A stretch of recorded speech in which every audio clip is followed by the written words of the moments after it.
సంబంధిత శాఖ మంత్రివర్యులు అడ్లూరి లక్ష్మణ్ గారు, తనసరి సీతక్క గారు, దామోదర్ రాజనరసింహ గారు, ఉప ముఖ్యమంత్రి వర్యులు బట్టి విక్రమార్క గారు, వివిధ శాఖలకు సంబంధించిన అధికారులు,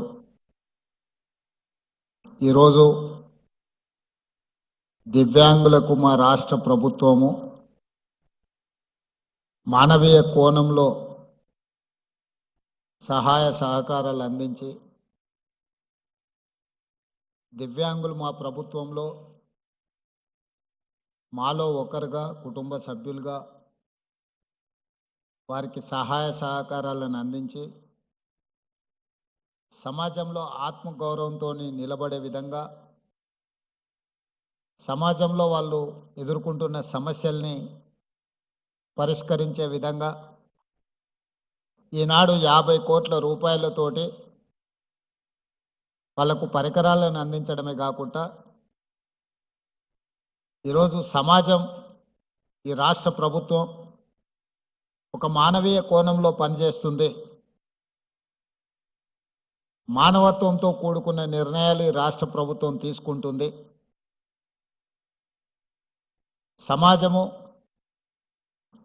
సమాజ నిర్లక్ష్యానికి లోనైన వాళ్ళు కుటుంబానికి భారంగా మేము మారినమేమో అని మానసికంగా దివ్యాంగులు కుంగిపోతున్న సందర్భంలో ఈ ప్రభుత్వం మీ పట్ల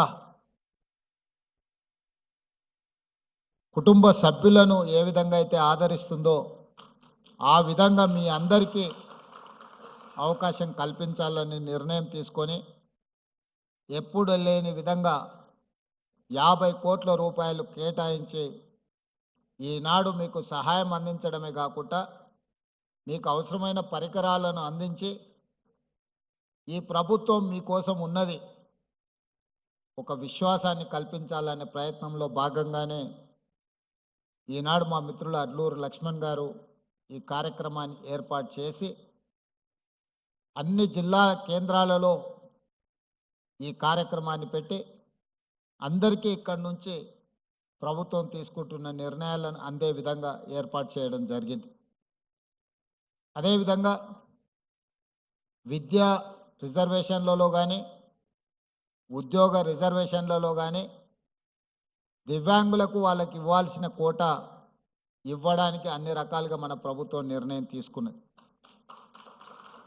ఇదే కాకుండా దివ్యాంగులే పెళ్లి చేసుకుంటే ఆర్థిక సహాయాన్ని 2 లక్షల రూపాయలు ఇవ్వాల్సిందిగా రాష్ట్ర ప్రభుత్వం ఈరోజు నిర్ణయం తీసుకొని మిమ్మల్ని ప్రోత్సహించే విధంగా, అదేవిధంగా దివ్యాంగులను ఇతరులు పెళ్లి చేసుకున్నా కూడా ఆర్థిక సహాయాన్ని అందించడం ద్వారా ఈ సమాజంలో దివ్యాంగులకు ఈ సమాజం మమ్మల్ని నిర్లక్ష్యంగా చూస్తుంది, మా పట్ల ఈ సమాజానికి ప్రేమ లేదేమో, గౌరవం లేదేమో అనే అనుమానాన్ని దూరం చేయడానికి ఈరోజు ఈ కార్యక్రమాలు తీసుకోవడం జరిగింది. ఇవే కాకుండా ప్రభుత్వ నియామకాలలో అదేవిధంగా ఈ మధ్యకాలంలో క్రీడలలో కూడా దివ్యాంగులను రాణించే విధంగా పారా ఒలింపిక్స్లో మెడల్ సాధించిన ఒక అమ్మాయికి గ్రూప్ 2 ఉద్యోగం ఇచ్చి దివ్యాంగులు కూడా క్రీడలలో రాణిస్తే ప్రభుత్వ ఉద్యోగం వస్తుంది అని చెప్పి ఈరోజు మన ప్రభుత్వం నిర్ణయం తీసుకొని అన్నీ బాగున్నాయి. ఈరోజు సమాజంతో పోటీ పడడమే కష్టమైన పరిస్థితులు ఉన్నాయి. అత్యంత తీవ్రమైన పోటీ ఎదుర్కొంటున్న ఈ సందర్భంలో ఈ తీవ్ర పోటీ ఉన్న సమాజంలో దివ్యాంగులకు అవకాశాలు రావేమో అని బాధపడాల్సిన అవసరం లేకుండా అది విద్యలో కానీ ఉద్యోగాలలో కానీ క్రీడలలో కానీ దివ్యాంగులు ఏమాత్రం రాణించినా వాళ్ళని ప్రోత్సహించాలని చెప్పి ఈరోజు మా ప్రభుత్వం పనిచేస్తుంది. మీరందరూ ఆత్మస్థైర్యం కోల్పోకుండా ప్రభుత్వం కల్పించే అవకాశాలను సద్వినియోగం చేసుకొని జీవితంలో ఎదగాల్సిందిగా మీ అందరికీ సూచన చేస్తున్నా. మనందరికీ ముఖ్యంగా దివ్యాంగులకు ఒక్కరే ఒకరు స్ఫూర్తి ఈ ప్రాంతం నుంచి సూదిని జైపాల్ రెడ్డి గారు. ఈ దేశంలోనే ఒక మేధావిగా youngest south Indian best parliamentarian award పొందడమే కాకుండా పరిపాలనలో పట్టు సాధించడమే కాకుండా భాష మీద తనకున్న పట్టును నిరూపించి భారతదేశ పార్లమెంటులోనే ఉత్తమ పార్లమెంటేరియన్గా వారు రాణించగలిగారు. ఏ రోజు కూడా ఆయనకు వైకల్యం ఉన్నది అన్నది ఆయన ఎప్పుడు ఆయన ఆలోచనలో కూడా రానియలేదు. ఈరోజు తెలంగాణ ప్రాంతం నుంచి లేదా తెలుగు మాట్లాడే ప్రాంతాల నుంచి ఒక పివి నరసింహారావు గారు, ఒక నీలం సంజీవరెడ్డి గారితో సమానంగా జైపాల్ రెడ్డి గారు రాణించి సమాజంలో గౌరవం తీసుకొచ్చిండంటే ఈరోజు దివ్యాంగులు అందరూ కూడా జైపాల్ రెడ్డి గారి యొక్క సక్సెస్ను స్ఫూర్తిగా తీసుకోవాల్సిన అవసరం ఉన్నది. అదేవిధంగా ట్రాన్స్జెండర్స్ వీళ్ళ పట్ల కూడా సమాజము కొంత వివక్ష చూపించడము, కుటుంబ సభ్యుల యొక్క నిర్లక్ష్యానికి లోనైన వాళ్ళను కూడా ఈరోజు ట్రాన్స్జెండర్స్ని కూడా రాష్ట్ర ప్రభుత్వ ఉద్యోగ అవకాశాలు కల్పించడమే కాకుండా రాష్ట్ర ప్రభుత్వం అందించిన డబుల్ బెడ్రూమ్ ఇండ్లు కానీ ఇందిరమ్మ ఇండ్లు కానీ నిన్ననే రామగుండం నియోజకవర్గంలో అక్కడి శాసనసభ్యులు రాజ్ ఠాకూర్ గారు ఇళ్ల పట్టాలు కూడా ఈరోజు ట్రాన్స్జెండర్లకు అందించడం జరిగింది. వివిధ శాఖల్లో వాళ్లకు ఉద్యోగ ఉపాధి అవకాశాలు కల్పించి ఈరోజు వాళ్ళ అభ్యున్నతి కోసం కూడా నిన్నటి వరకు సమాజంలో వాళ్ళ పట్ల చూపించిన వివక్షను ఈరోజు హైదరాబాద్ పోలీస్ కమిషనరేట్ పరిధిలో కానీ మున్సిపల్ కమిషనరేట్ పరిధిలో కానీ వివిధ శాఖల్లో ఈరోజు ఉద్యోగ ఉపాధి అవకాశాలు వాళ్ళకు కల్పిస్తున్నాం. ఈ వేదిక మీద నుంచి నా సహచార మంత్రివర్గ సభ్యులకు నా విజ్ఞప్తి, రాబోయే మున్సిపల్ ఎన్నికల్లో ఎక్కడైతే కార్పొరేషన్స్ ఉన్నాయో ఆ కార్పొరేషన్లో కోఆప్షన్ కార్పొరేటర్స్గా మనము నామినేట్ చేసే అవకాశం ఉంది. అందులో ప్రతి కార్పొరేషన్లో ఒక ట్రాన్స్జెండర్కి కార్పొరేటర్గా నామినేట్ చేస్తే వాళ్ళ ప్రాతినిధ్యం కూడా చట్టసభలలో అవకాశం ఉంటుంది. భవిష్యత్తులో వాళ్ళ సమస్యల గురించి మనం మాట్లాడడం కాదు, వాళ్ళ సమస్యల గురించి వాళ్ళే మాట్లాడే ఒక హక్కు వాళ్ళకు వస్తుంది. తప్పకుండా రేపటి మున్సిపల్ కార్పొరేషన్ ఎన్నికల్లో ఎక్కడికక్కడ కార్పొరేషన్లో కనీసం ఒక్కరినన్నా ఈ థర్డ్ జెండర్ వాళ్ళను మనం కార్పొరేటర్లుగా నామినేట్ చేసి అక్కడికి పంపిస్తే ఈరోజు మైనారిటీ కోటాలో మైనారిటీస్ని మనం కోఆప్షన్ తీసుకుంటున్నాం. వివిధ జిల్లా పరిషత్తుల్లో వివిధ మున్సిపాలిటీలలో మైనారిటీలు ఎన్నిక అవ్వడానికి అవకాశం తక్కువ ఉంటుంది కాబట్టి కోఆప్షన్ మెంబర్స్ కింద మనం వీటిల్లో నామినేట్ చేస్తున్నాం. అదే విధానాలలో ట్రాన్స్జెండర్స్ను కూడా మనము కోఆప్షన్ మెంబర్స్గా ఈ కార్పొరేషన్లో పంపిస్తే వాళ్ళు వాళ్ళ సమస్యల మీద మాట్లాడుకోవడమే కాకుండా మాకు కూడా ఈ సమాజంలో మేము భాగస్వాములము, ఈ సమాజంలో ఆడవాళ్లతో మగవాళ్లతో సమానంగా మాకు అవకాశాలు ఉన్నాయి. ఈ ప్రభుత్వం మమ్మల్ని కూడా మానవత్వంతో చూస్తుంది, మమ్మల్ని మనుషులుగా గుర్తిస్తుంది, ఈ ప్రభుత్వం మాకు అండగా నిలబడ్డదని వాళ్ళు కూడా భావించే అవకాశం ఉంటుంది. కాబట్టి రేపటి మున్సిపల్ ఎన్నికలలో వాళ్ళని కోఆప్షన్ మెంబర్లుగా మున్సిపల్ కార్పొరేషన్లలో మనము కోఆప్ట్ చేసుకుంటే బాగుంటుంది. ఇది నా ఆలోచన. తప్పకుండా రేపు జరగబోయే మంత్రివర్గ సమావేశంలో దీనికి సంబంధించి ఒక నిర్ణయం తీసుకుంటే కూడా సముచితంగా ఉంటుంది అని నేను భావిస్తున్నా. అదేవిధంగా వృద్ధ తల్లిదండ్రులు వాళ్ళ రెక్కల కష్టం, వాళ్ళ రక్తాన్ని చెమటగా మార్చి తమ పిల్లల్ని తాము తిన్నా తినకపోయినా రూపాయి కూడబెట్టి వాళ్ళకు ఆస్తులు కానీ విద్యలు కానీ అన్నిటిని అందిస్తే వాళ్ళు వయసు మీద పడ్డప్పుడు కొంతమంది ఆ తల్లిదండ్రులను నిర్లక్ష్యం చేస్తున్నారు.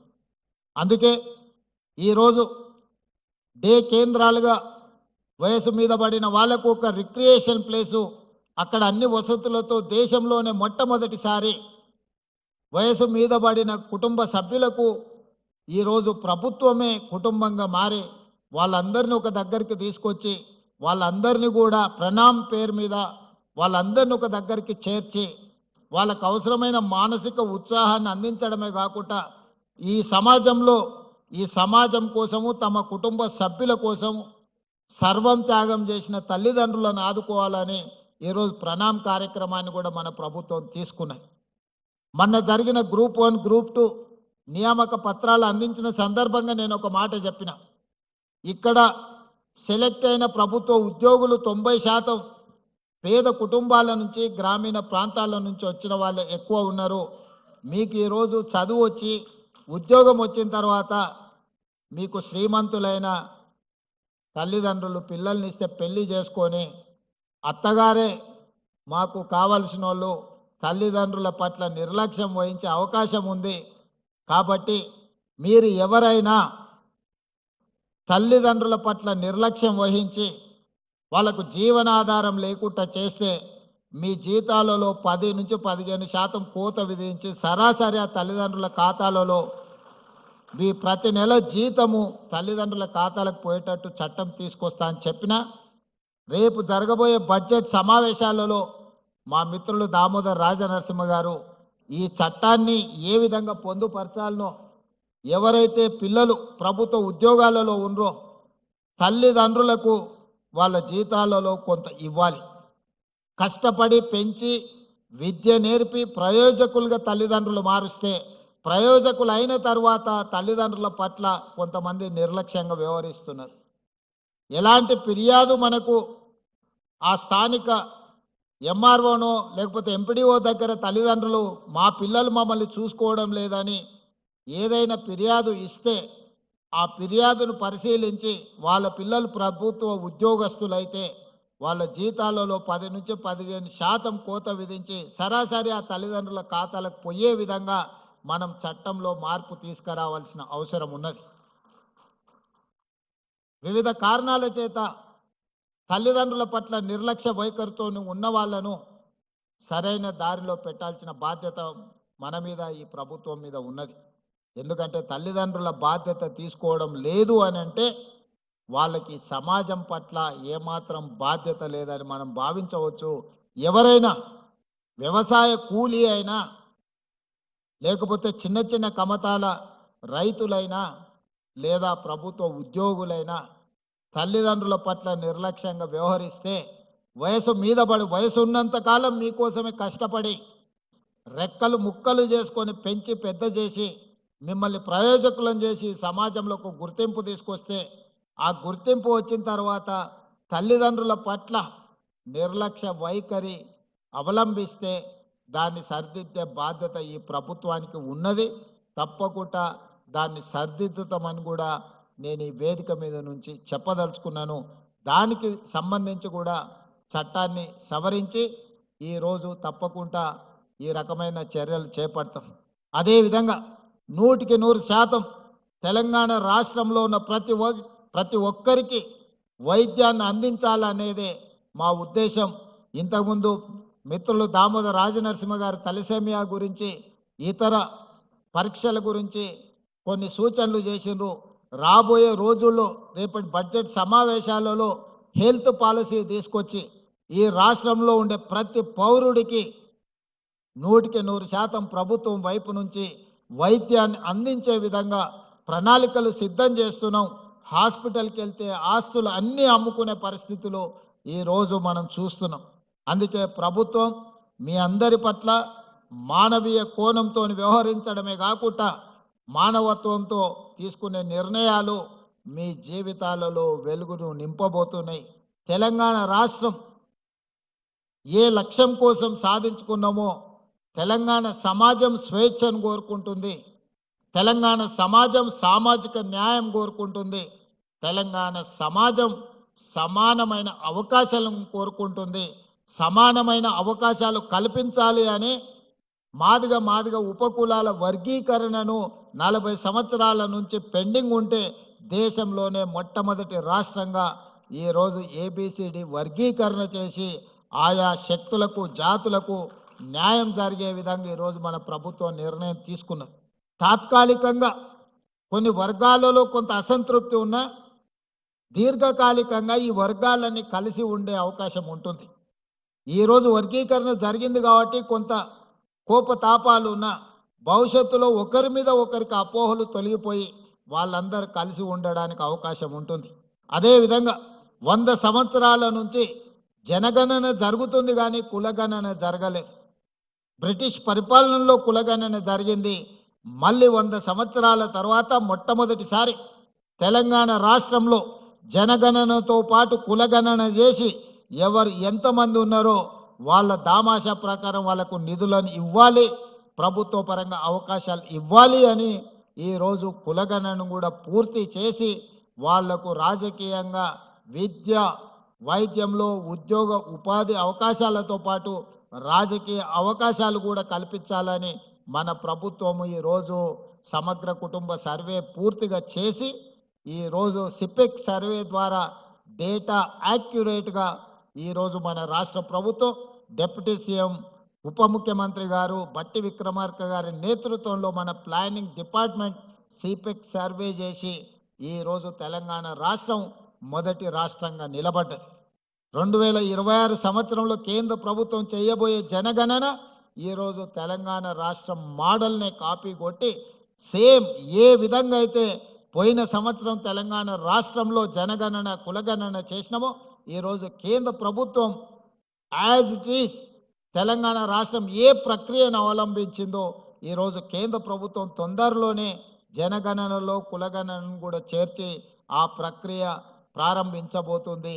తెలంగాణ రాష్ట్ర ప్రభుత్వం గర్వంగా చెప్పుకుంటుంది, మేము అమలు చేసిన విధానాన్నే ఈరోజు కేంద్ర ప్రభుత్వం తప్పని పరిస్థితుల్లో మా ఒత్తిడికి కేంద్ర ప్రభుత్వం తలవొగ్గి ఈరోజు అదే విధానాన్ని తీసుకురాబోతుంది. దేశానికి మొత్తం తెలంగాణ రాష్ట్రం ఈ విషయంలో ఆదర్శంగా నిలబడ్డదని నేను ఈ వేదిక మీద నుంచి చెప్పదలుచుకున్నా.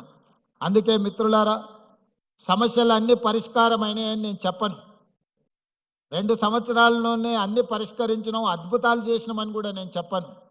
కానీ ఉన్న సమస్యల్ని పరిష్కరించడానికి అవసరమైన ప్రణాళికల్ని మన ప్రభుత్వం రచించుకుంటుంది. సమస్యలు ఉన్న వాళ్ళతో చర్చించి వాళ్ళ వైపు నుంచి పరిష్కారానికి అవసరమైన సూచనలు తీసుకొని మా ప్రభుత్వం ముందుకు వెళ్తుంది. మా ప్రభుత్వం ప్రజల నుంచి వచ్చిన ఆలోచనల్ని అందిపుచ్చుకొని ప్రజలు అందించే సలహా సూచనల్ని తీసుకొని పరిపాలన కొనసాగిస్తున్నాం. అందుకే ఇది ప్రజాపాలన, పేద ప్రజలకు అందుబాటులో ఉండే పాలన. ఈరోజు ఇక్కడ ఇంతమంది ఉన్నారు. ఒకనాడు ఇందులో కాలు పెట్టాలని వచ్చి ఎర్రటెండలో అక్కడ గేటు బయట గద్దరన్న 4 గంటలు ఎదురు చూసినా లోపలికి రాలేకపోయిండు. మీరు అందరు చూసిండ్రు. కానీ ఇవాళ స్వేచ్ఛగా మీరు లోపలికి వచ్చి మీరు ఇక్కడ కూర్చొని మీ హక్కుల గురించి చర్చించుకునే పరిస్థితి ఈరోజు జ్యోతిరావు పూలే ప్రజాభవన్లో అవకాశం కలిగింది.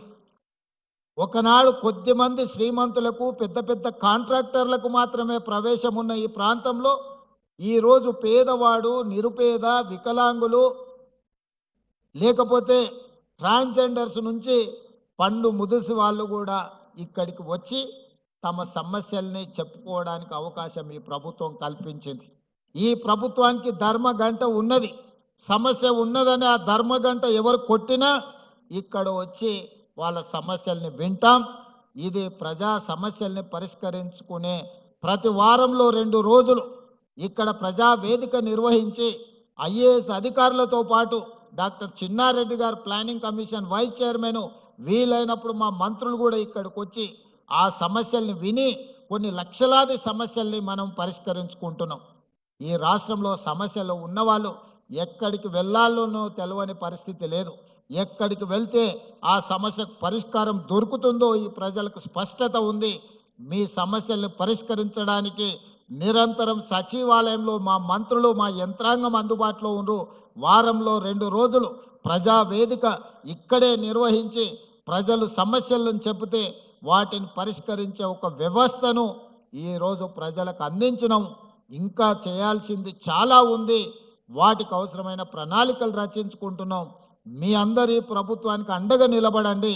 తెలంగాణ రాష్ట్రాన్ని దేశంలోని అభివృద్ధి చెందిన రాష్ట్రంగా, ఆర్థికంగా బలోపేతమైన రాష్ట్రంగా, పేద ప్రజలకు అండగా నిలబడే మొదటి రాష్ట్రంగా తెలంగాణ రాష్ట్రాన్ని తీర్చిదిద్దుకుందామని మీ అందరికీ తెలియజేస్తూ ఈ కార్యక్రమంలో పాల్గొన్న లబ్ధిదారులకు, అదేవిధంగా వివిధ జిల్లాలలో ఆన్లైన్లో పార్టిసిపేట్ చేసిన అధికారులకు, మా దివ్యాంగ సోదరులకు అందరికీ కూడా మనస్ఫూర్తిగా శుభాకాంక్షలు తెలియజేస్తూ మీ అందరి దగ్గర సెలవు తీసుకుంటున్నా.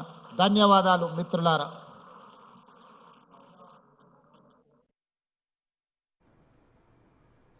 మనం చూస్తూ ఉన్నాం సీఎం